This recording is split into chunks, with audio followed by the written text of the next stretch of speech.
The 599th edition of the MMA Gambling Podcast on the Sports Gambling Podcast Network is brought to you by Underdog Fantasy. You can win up to 325 times your entry with their brand new Pick 8. Sign up today with promo code MMA SGPN to claim your special pick and first-time deposit offer of up to $250 in bonus cash. That's UnderdogFantasy.com, promo code MMA SGPN. And we're also brought to you by Rhythm. Get the best data-driven props and picks with Rhythm. Claim your 7-day free trial today by going to sportsgamblingpodcast.com/rhythm. That's sportsgamblingpodcast.com/RITHMM.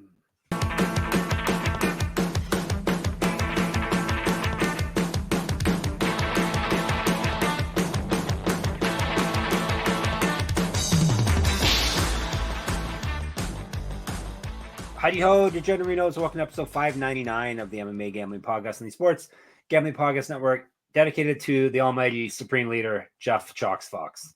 Thank you for coming to the show. I am the almighty Supreme Leader, Jeff Chalks Fox, and we're recapping UFC 303. I'm glad we're doing a recap episode for this one because it was a good night. Good night for all of us who followed our preview episodes and our picks. It was a good night for all. And in the cage, it was kind of a best of times, a worst of times in the cage. We had some stinkers, but we also had some exciting fights. So we're going to recap UFC 303, get reset for, I guess we don't have UFC for a couple weeks, but we'll look ahead to that. And, you know what to expect from us on these here recap episodes. It'll be fun. I have a co-host here. He did good too. Not as good as me as per usual, but he did good as well. It'll be the one and only Daniel Gumby-Reedland. Hello. I want to touch real quickly upon the look ahead because I saw a tweet from Marcel Dorf, famed internet celebrity of the MMA world, Marcel Dorf, and he's like, "This is currently the fight card for UFC Denver," and it was 10 fights, but 2 of them only had 1 fighter in them. It's like it's not a real fight card yet, especially now that Dan Ige disappeared onto last night's card, which I'm sure we'll get to in just a moment. Craziness. I'm not even sure I'm not even sure we do the rundown of that one today, being that it's non-existent. Yeah, it's I'm looking at it now. Yes, eight fights, a makeshift main event, that'll be 3 UFC events in a row with the makeshift main event. That's a sick fight, though. That's at least a good fight. Yeah. Oh, for sure. Yeah. No, as was last night. So, they've done a good job scrambling, but it's not been, things have not been going according to plan. June was a rough month for them. Yeah. This is basically what year it was before the pandemic, right? 2019. Was that when everything was the wheels were falling off every week? There was some week where, anyway. That would have been UFC. No, never mind. UFC 200 was much earlier than that, I think. Yeah. UFC 200 fell apart pretty hard too. It sure did. But yeah, UFC 303 fell apart minutes before the event. During the event. Yeah, that's right. The event was already happening when it fell apart. It went down in the T-Mobile Arena, Paradise, Nevada. No Conor McGregor in sight. Yet they still had 18,881 people there and almost $16 million gate. That's wild.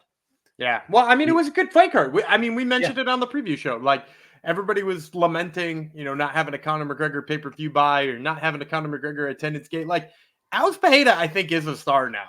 And on top of that, too, when they do these big events keep it in Vegas, it's a destination travel for people. It's a big win. People probably already had a lot of plane tickets for Conor McGregor anyway. So, the people came out. They have accomplished what they wanted to, which is what the UFC, WWE has accomplished, and they're selling the 3 letters. They're not selling any of the fighters. So people go because it's UFC, just like they go to watch WWE before they even know who's on the fight card. So they have accomplished what they wanted to accomplish. Anyhow, it was a good night though. Like I said, best times, worst of times, which we will get to. Before we get to that, I got to make sure to tell you to check out our bosses, the Sports Gambling Podcast, Ryan and Sean. Check out the flagship podcast because they've already started their top 10 fantasy football preview series. Quarterbacks and tight ends episodes are already live. It's never too early for the National Football League. Bum, bum, bum. When does it actually start? August, right? First games? Usually the first week of September. So okay. See, I don't even know at this point. All right. Pereira versus Prochazka. I know about that.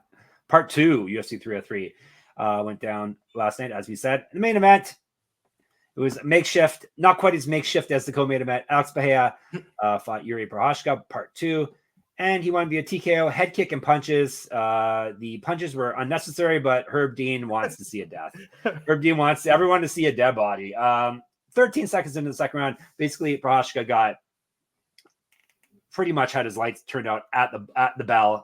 Round 1, he thought the fight had been stopped. He was arguing with Herb Dean at that point, but really the round had ended. He came back out and was obviously his brain was not healed, and so shockingly, his brain did not heal in the 1 minute that they get to rest between rounds. He got head kicked, and then that wasn't enough. Even though he bounced off the canvas pretty hard. Herb Dean wanted to see more, so he ate a whole bunch of shots as well. Even had his ponytail broken. It looked like with the head kick, which was the samurai ponytail. It looked like it was a little limp, a little flaccid after the head kick. But anyhow, another star-making performance for Alex Bahia. I was thinking he fights the way Sean Strickland thinks he fights in his head.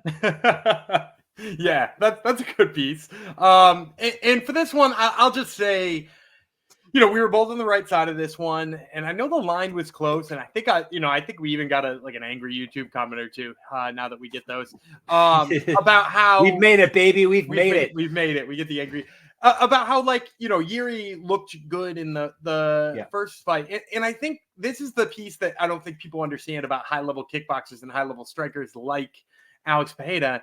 I said the same thing about to a much lesser degree, Prochazka down at welterweight. But these guys are downloading information the whole time you're fighting them, and then they make a decision. I mean, you could say the same thing about Aljamain Sterling versus Sean O'Malley. Everybody was like, "Oh, Aljamain, had that first round."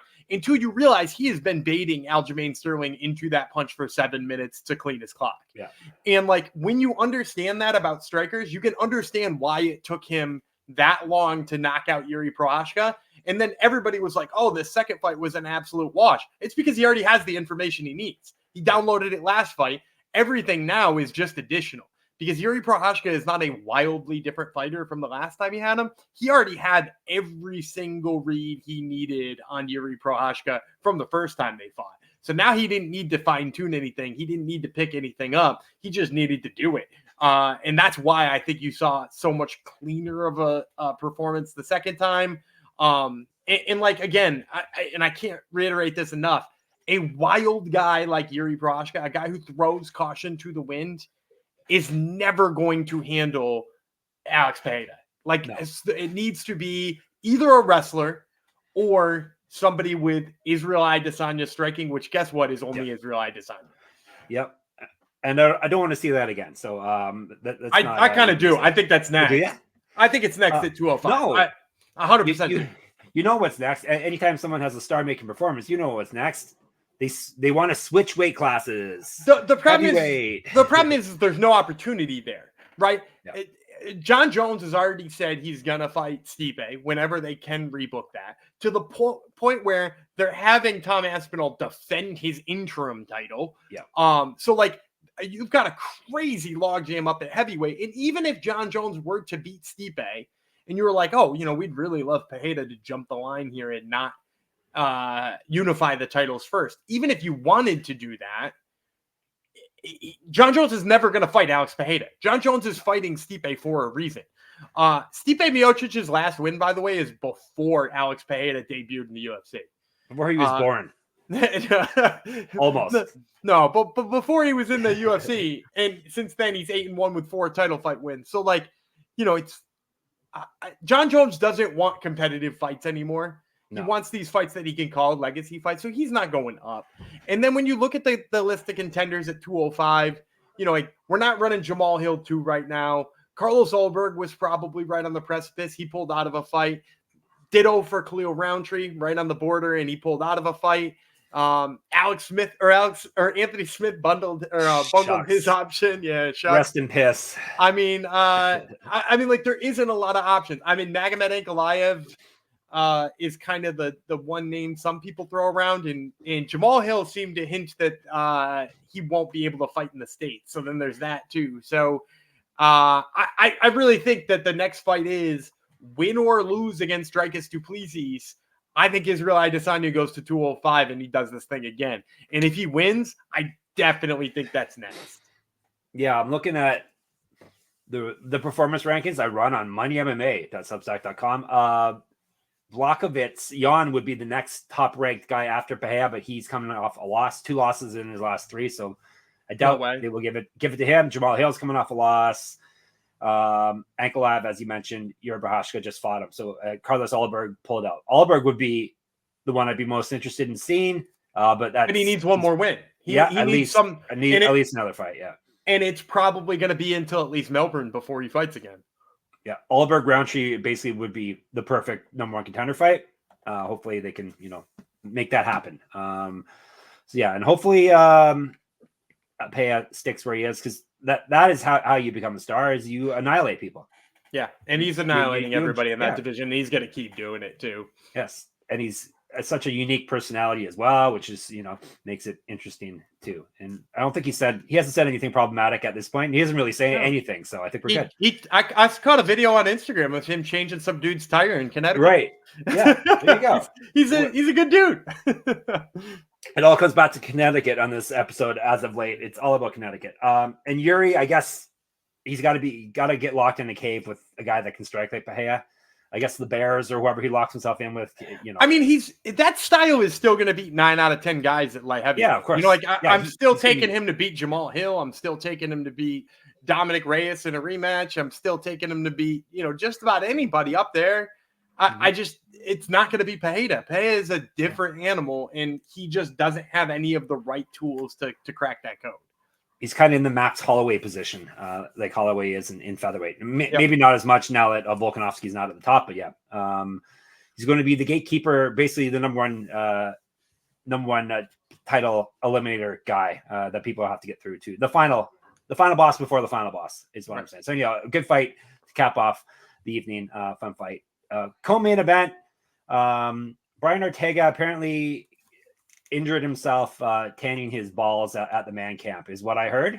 His balls got burnt, and then because that's the thing, right? They tan their balls. Where are you hearing this? you think it's real?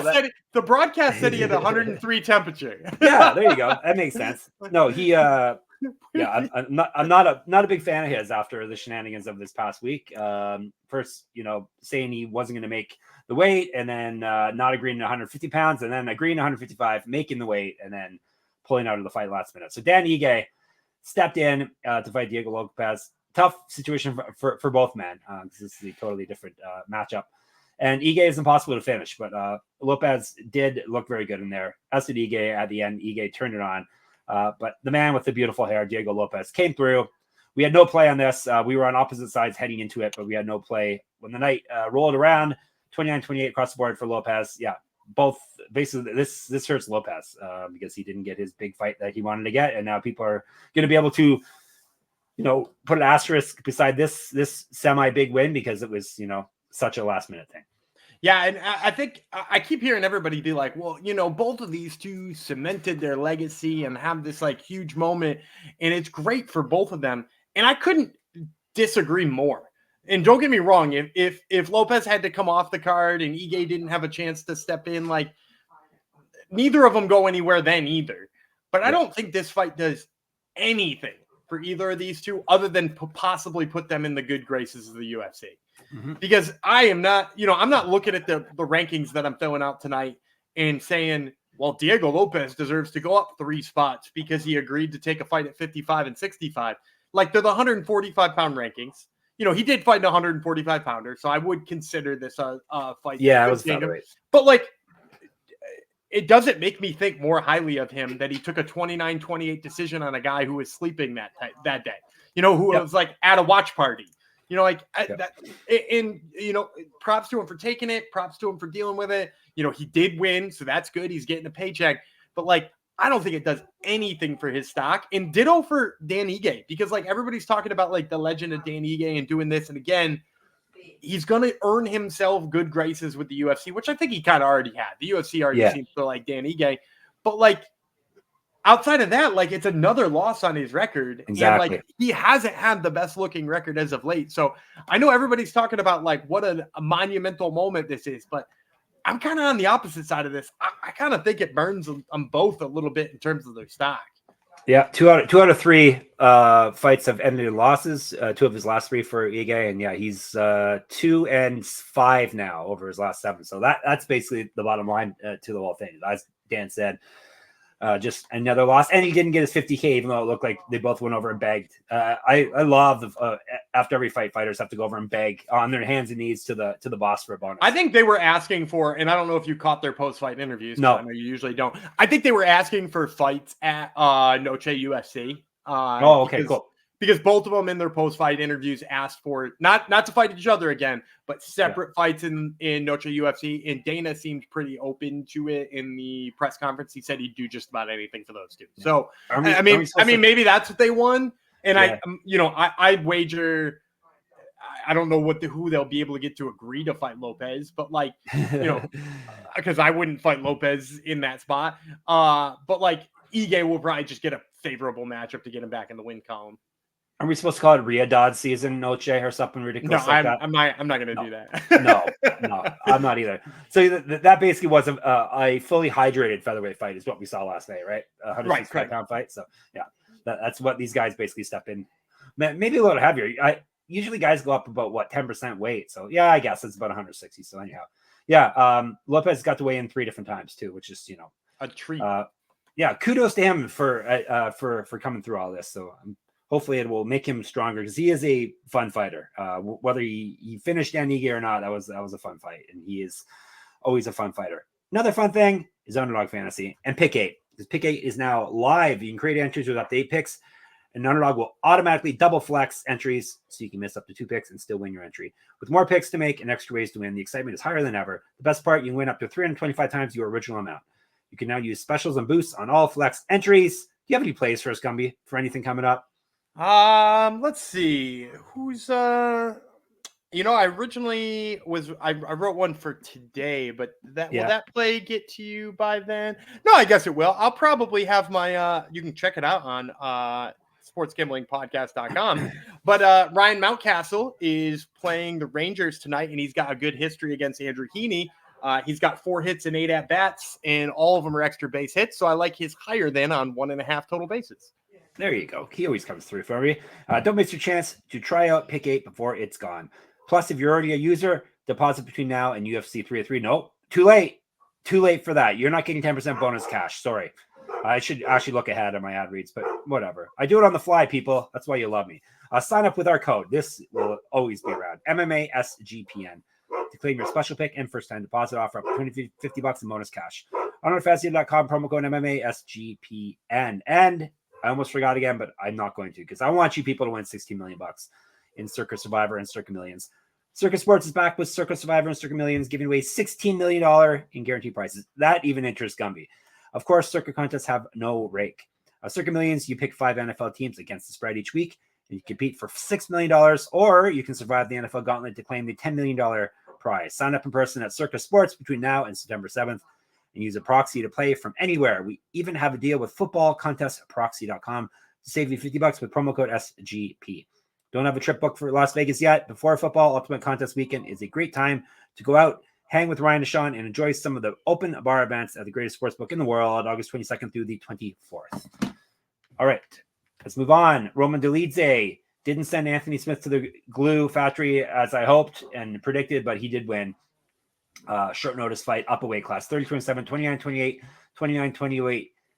2 weight classes, Gumby. 2 weight classes. 2 weight classes. I heard that post-fight interview, and he said 2 weight classes after every, like it was his, like 2 Chainz. It was his moniker, his nickname. 2 weight classes. And Gumby's angry. Go ahead, Gumby. Yeah, I mean, my problem with it, and he kept saying, 2 divisions, and like there was there's nothing about that performance that makes me watch it and be like, and don't get me wrong, he won convincingly. I'm not saying he didn't convincingly beat Anthony Smith. He did.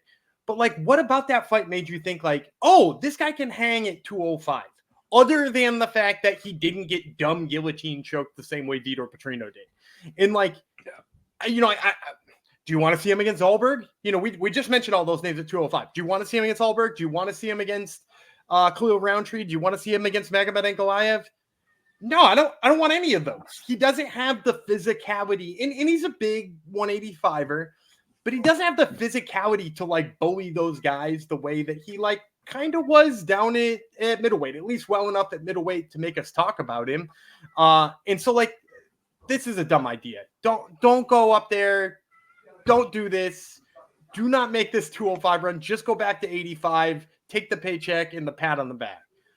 Yep, exactly. And let's never speak of this fight again. It wasn't horrible, but you know, it wasn't that great either. Macy Chiasson, women's bantamweight, looked pretty good against Mayra Bueno Silva. Even well, we knew what was going to happen. The announcers didn't. The announcers were talking about how great MBS looked in the first round, but she looked visibly tired, as she always does. At about 3.5 minutes in. Not even the end of the round. 3.5 minutes. As we said, it was going to happen. And as not to be like, we told you so, but it was, you know, she's made this clear in past fights. This is what's going to happen. She's going to dump all her fuel. And that's what happened. And she got TKO Docker stoppage 158 in the second round. People were crying foul, but whatever. Don't let your forehead get sliced open by an elbow if you don't want the fight to get stopped.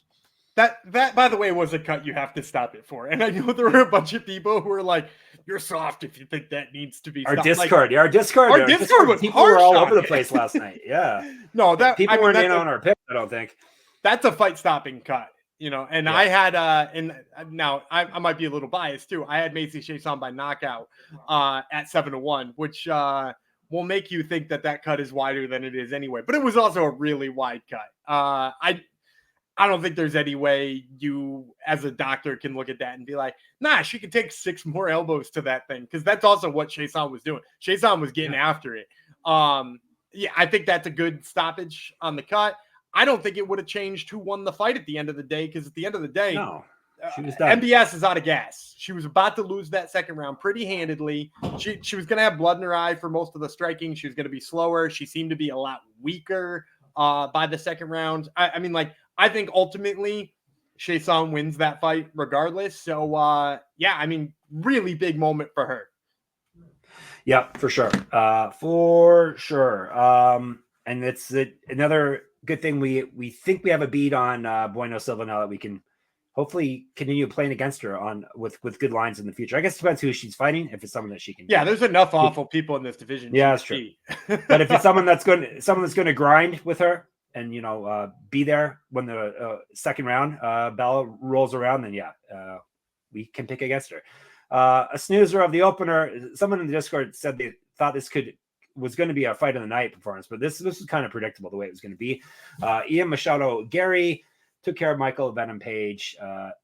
Even though you wouldn't believe it by listening to Joe Rogan and, of course, DC, his little parrot on his shoulder. They were ready to bear Michael Venom Page's children, but he got taken care of by Ian Machado Gary, 29-28, 29-28, 29-28 by boring grappling. There's not much to say about this other than the fact that we were right in that, like, Ian Gary doesn't care if his fight is fun. I even said that on Thursday's episode. He does not care if this fight is fun. He is immune to giving a crap about what you think. And he does the smartest thing. And you might really hate that he didn't slug it out with MVP because it was fun on the feet. MVP was definitely the better striker. But at the end of the day, he's a way more complete mixed martial artist than MVP, who, by the way, I think has really bad grappling.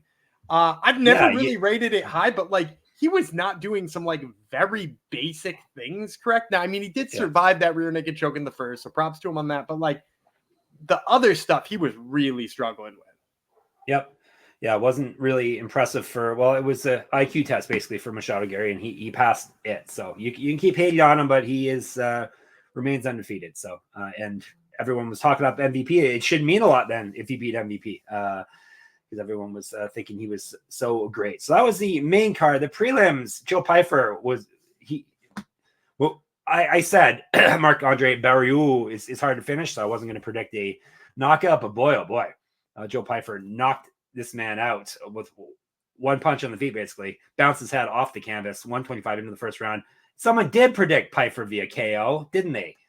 Somebody did predict it, Piper via KO. I mean, like, Marc-André Barrio is a guy who's been tough to finish, but also, like, look at the guys he's fought. He's not fighting anybody throwing haymakers like Joe Piper. And I said, like, I thought Piper should try to wrestle a little bit too, maybe wear him down, maybe TKO from ground and pound. He didn't even have to do any of that because, again, he is so dangerous on the feet. And unless you are a really elusive guy like Jack Hermanson, he's going to get to you. And so, like, yeah, props to him. Looking forward to what he does going forward. Yeah, if he's got that power to go along with his wrestling, yeah. Hopefully we body bags continues to bag the bodies here. This is the only fight I missed on the whole night, and I almost hit it. Andre Fili split decision win over Cub Swanson, 28-29, 29-28, 29-28. Adelaide Bird is the only person who got the scorecard right, which is scary. We were in on Swanson.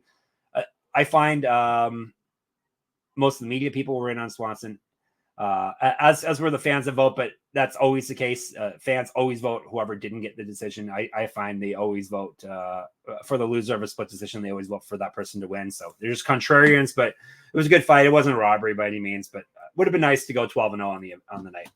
Yeah, I mean, I kind of scored this fight for Cub Swanson. I don't know if it was rose-colored glasses, and I just kind of wanted him to win it. I do really hate that this won fight of the night, though. I don't understand that in the slightest. And don't get me wrong, Cub Swanson tried to make it fun, but Andre Fili was just on his bike for 15 minutes, right? Which is ultimately why I thought Swanson won, is because, like, maybe Fili had his moments, but it seemed like everything that Cub threw was harder because he was moving forward and he was trying to hit him.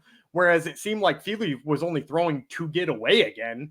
And he landed good enough shots that I can, I'm not real upset with the 29-28 scorecard, but like ultimately it was a close split decision. Actually, both of the fights that I missed too were split decisions. The one you missed and both the ones I missed. So we're both real close to a perfect night.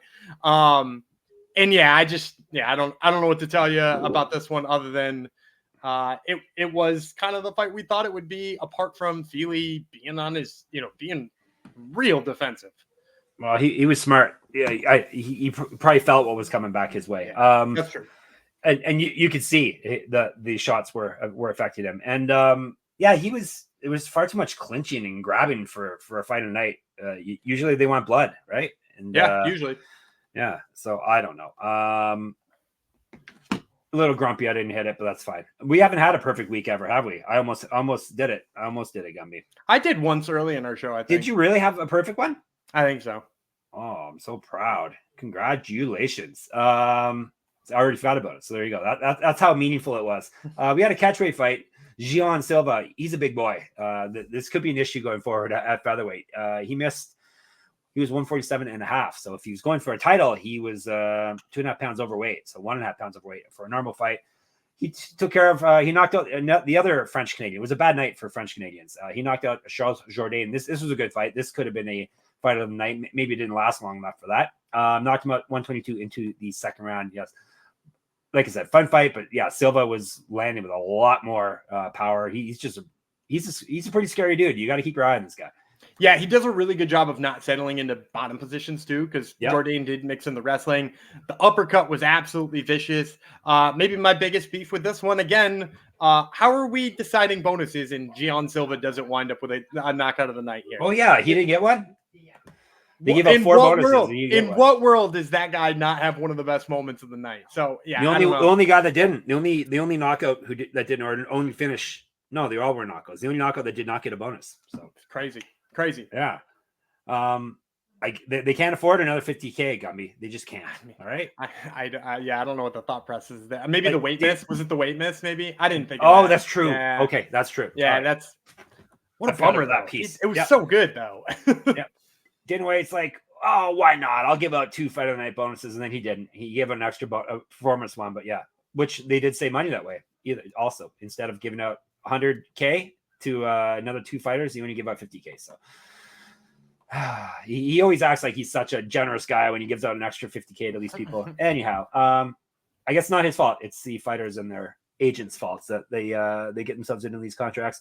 This fight looked like what the odds stated it would be on paper. Peyton Talbot versus Giannis Gamora. I still want to state he's not as good and not as bad as he may seem and as the odds made him seem. No, and people were hating on him in there. They're like, he fought a can. I'm like, he has a win in the UFC. Yeah. One punch knockout for Mr. Portal Chest. Did you say anything in 19 seconds into the fight? Did you say anything interesting? I even skipped that one. I was wanted Adrian Yanez. And I'm fine with if that's the type of step up they want. I think I tend to think he gets a little bit of a slower step up, but like if they want to book that for Noche, man, I think that would do really well on Noche, especially being that, Yanez comes from a Mexican background, and then you throw Peyton Talbot, make it an exciting striking fight.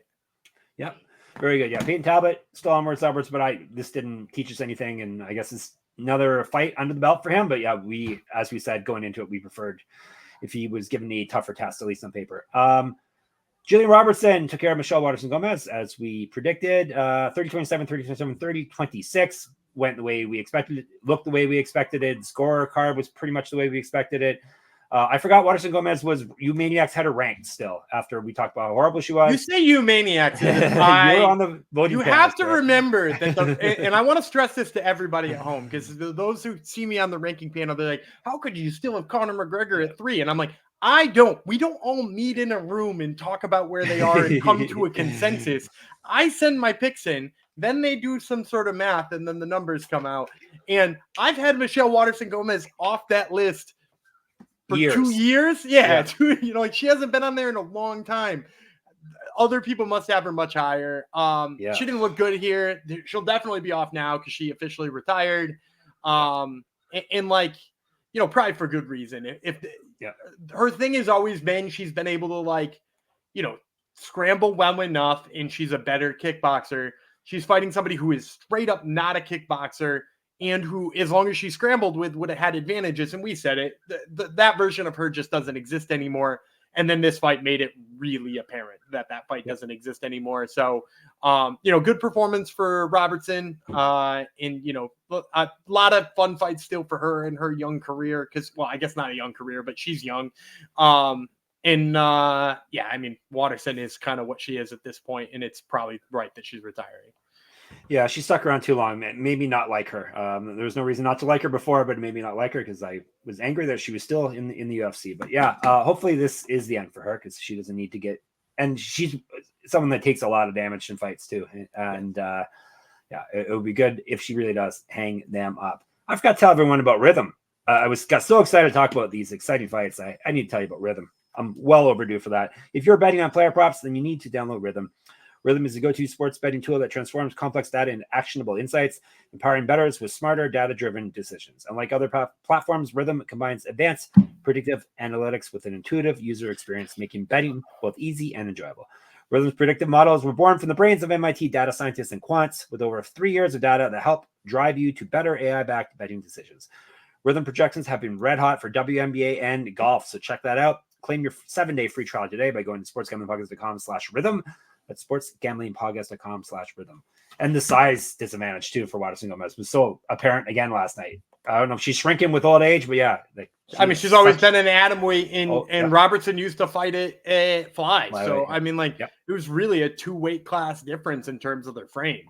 And that's a huge thing at that such a low weight too. That's like she's such percentages bigger, but I don't think, even if they were the same size, and fought with the same skills, I don't think that would have made a difference last night anyhow. Martin Boudet, this is the one that we're giving Gumby a pass because have you ever picked against Arlovsky since we started doing this show? I don't think so, but I think I'm out of chances to pick for him because it sounded like it's over. Oh yeah, is he retiring or is he getting the can? Dana White said that was his last fight. On the contract. The wording on that is interesting because Arlovsky has said time and time again he's not anywhere close to retiring. But from what I've heard from people, that was his last fight on his UFC contract. Yeah. Dana White phrasing it like that makes it sound like I'm not interested in being in the Andre Arlovsky business. And for probably good reason. The dude's probably making $500,000 a fight or pretty damn close to it at this stage in his career. He is a former champion, so you don't want to talk too much shit about him. But at the end of the day, his fights have been bad for a while. He's still my favorite because he was when he was winning titles and stuff like that. Yeah. But his fights have not been fun to watch for some time, and this one was no different. I thought he won the fight, to be completely honest. I thought he won the second and the third. Yeah, it was close. It very easily could have gone to him. Yep. Yeah, and I think it probably just came down, 30-27 one way or the other was done. Yeah, So, I don't know that. but like I think it should have come down to the second round. You could have said Boudet maybe landed the more meaningful shots and Arlovsky just had the control, but like you probably could have said the same thing in the first round about Boudet. So, real boring fight. Sad that he's getting shown the door, but again, probably a guy who's hung around too long, even if he did reinvent himself in this incredibly boring way.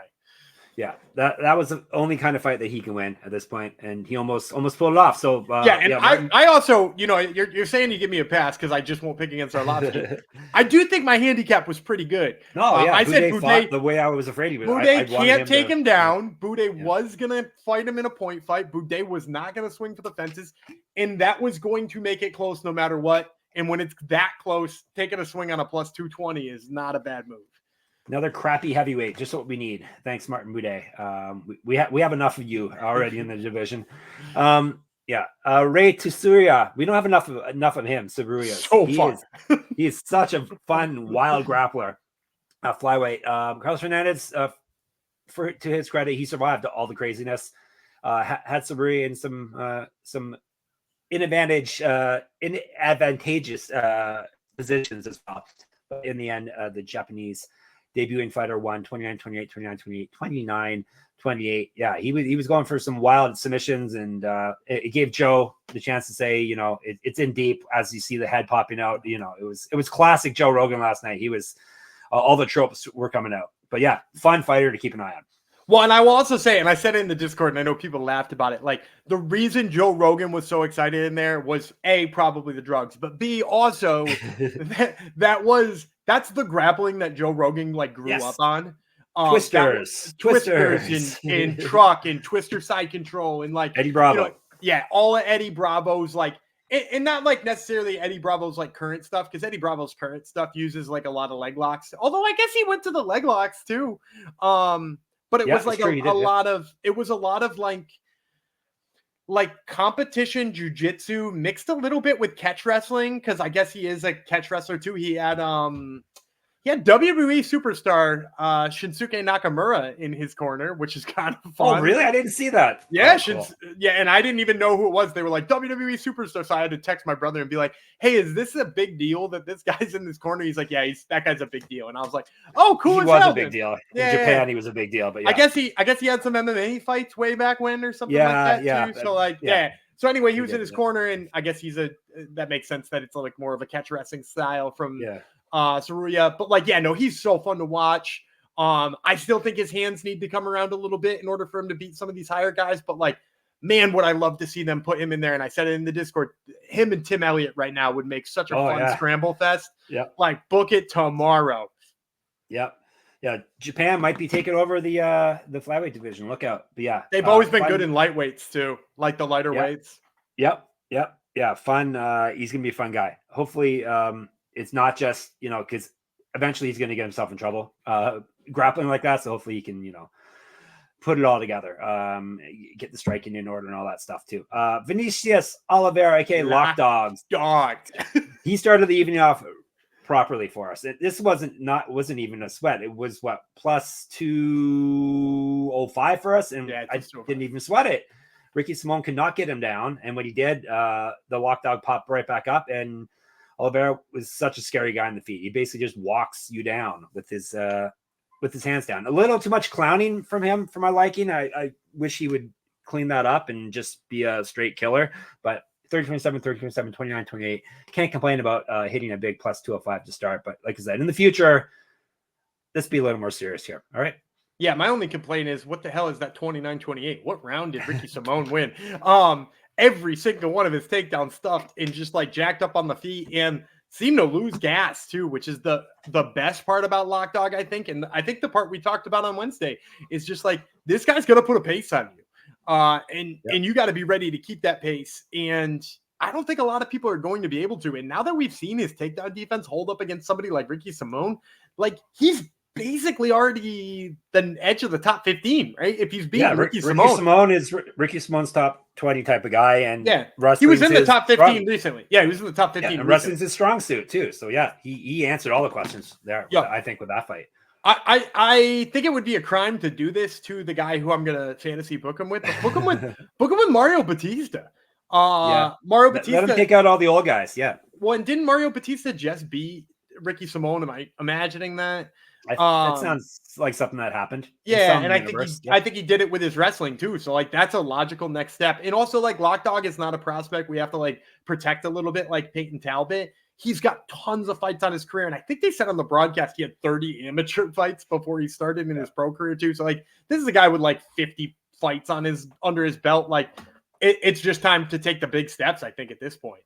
Yeah, Batista beat him in January. You're right. And yeah, he's not the youngest guy either, is he? He's what about this? He was about the same age as he's only 3 years younger than Simone, and Simone we consider a grizzled veteran at this point. So yeah, Lockdog, keep it going. Hopefully he doesn't get himself caught with the hands down and the dancing around. But yeah, I was just thinking he's so big too for bantamweights. Wow, and he was just walking him down. And if you can stuff all the takedowns and be that big and walk guys down, then yeah, you're gonna be a tough guy to handle, even at a stacked weight class like bantamweight. So, but yeah, with it being bantamweight, you probably will get a slower build, but who's to say? He is exciting. Maybe they'll scoot him up quicker than he would in other cases. 11-1 I went, Gumby, and you went 10-2. Not bad. Always overshadow you. I am sorry. I hit my plus 200 prop of the week though. You did. So I won 682. You won 538. I am up money on the year now. Picking placing $100 on every fight. Don't do that, by the way. Don't do that. I'm up 1.5% return on investment. 62% hit rate. Gummy's at 54%. He's down 10% money. See, that's a more likely outcome if you bet every fight $100. Fancy plays. Gumby hit his lock Pahea. He hit his prop as well. Pfeiffer plus 200. That's fantastic. Missed on Swanson, but just barely. That was his dog. I had Gary and Silva as my lock and dog. They hit at Swanson via knockout. That did not hit, but it, could have. If you didn't get clinched up so much, it could have. Hungerman did not come through, sadly, but that's okay. It was a fun night. Had a couple stinkers, but we had some exciting fights. And anytime the results come through in our favor, we got to like it. We're not going to look ahead, as Gumby said. There's nothing really to look ahead for. Hopefully by the time it's bad card. Hopefully by the time we get ready for Namajunas versus Cortez, which is a makeshift main event, as I said, hopefully by the time we get to that, we'll have more fights to break down. You would think they would be scrambling because this is in a big stadium, Ball Arena. That's in Denver. So it's not in the Apex. So you think they are going to be scrambling, trying to get some more fights and some bigger names put on this card in a couple weeks notice, right? Yeah, and you got to imagine high IQ Cody Brundage is probably going to be one of the ones filling that because he's from there, right? He's from there, and they need some saving. So who better to call? Yeah, what bigger name than high IQ Cody Brundage? So we will discuss that soon. But first, we got a week of regional MMA, or not really regional, non-UFC MMA. Some of it's regional, some of it's the bigger promotions like PFL, and that's where my man Gumby really shines. So things kick off tomorrow. It's LFA is going down this week, another promotion that Gumby shines at. So we got back-to-back LFA episodes hitting you up Monday, Tuesday, and then we got some fun stuff Wednesday and Thursday figured out for you as well. In the meantime, we will be in the Discord. It was jumping last night. A lot of names I did not recognize when I was in there. So we had a lot of newcomers, which is good to see. Were you guys clowning on me or something, Gumby? It seemed like you were talking behind my back. You and Matt. At one point in time, I said something about how you had not missed a fight yet going into the and then I popped in and said, hey. Mac was like, hey, don't give him his flowers if he's not here. And then you came and I said, oh, there he is. And he said, don't do it. Come on. My Canadian brother Mac should be looking out for me. But yeah, I popped in and out, I got behind on the fight, so I did not want to get spoiled. So yeah, anyhow, it was a fun night in the Discord and it was jumping off. So get in there if you're not already, sportsgamblingpodcast.com/Discord. And thanks for everyone for keeping it fun and civil in there, even though it seemed it seemed civil when I was in there, even though a lot of people seem to be against each other with their picks last night, which is normally it's a lot of team rides in there. So anyhow, check that out. We're on Twitter as well, or X if you rather, SGPN MMA, or no, MMA SGPN. I'm confused again, Gummy. What are we? We're MMA SGPN. There we go. MMA SGPN. I don't sleep enough, and I'm getting old. MMA SGPN. Gumby runs that. He's at Gumby Vreeland. I'm at Jeff Fox Writer there and on Instagram. Check out my Substack. People who entered my UFC 303 pick'em contest. I have not had time to do the figure out the winner yet, but that will be coming very, very shortly. So check that out, moneymma.substack.com, and check out my fighter rankings that I was talking about earlier and a bunch of other fun stuff. Gummy's got Top Turtle MMA podcast. He's deep in his Dynamite Contender preview phase. You're gonna have what, 2 months of or a month and a half of DWCS interviews? We've got 2 more weeks in a row of it. So this week is going to be, I know the first interview is Mansour Abdul-Malik, who is going to be main eventing that first week of Contender Series. Excellent. And I'm not saying this derisively that it's a Contender Series. A lot of interesting people, a lot of characters too. It's not just, up and coming guys. You're getting a lot of characters on your show, Gumby. Yeah, they always bring the characters. It might be Austin Bashy, might be the second one, who's another good one too. Yeah. Before the UFC gets their claws in them and makes them into, they get used to doing media. Gumby gets them while they're fresh and, they say funny things. So check that out, Top Turtle MMA. And of course, check out us on YouTube. Thank you, everyone who are one PFL video was well over 1,000 views, which was nice to see. PFL is challenging the UFC for supremacy among our listeners and viewers. Make sure you subscribe still. We don't have 1,000 subscribers, but we have 1,000 views. That doesn't make sense. So hit subscribe button if you could help us out. And sportsgamblingpodcast.com is the spot for all our writing and all the other good stuff that we have. Podcasts, giveaways, all that good stuff. sportsgamblingpodcast.com/store is the place to get gear. So you can be cool like us. sportsgamblingpodcast.com/Patreon. We're going to be back tomorrow. Brazil versus Latin America LFA is what it's going to be, a geopolitical battle on the episode tomorrow. I'll be there. It'll be Baddies, Jeff Fox. It'll be Locked Dog, Gumby Vreeland. We'll talk to you then.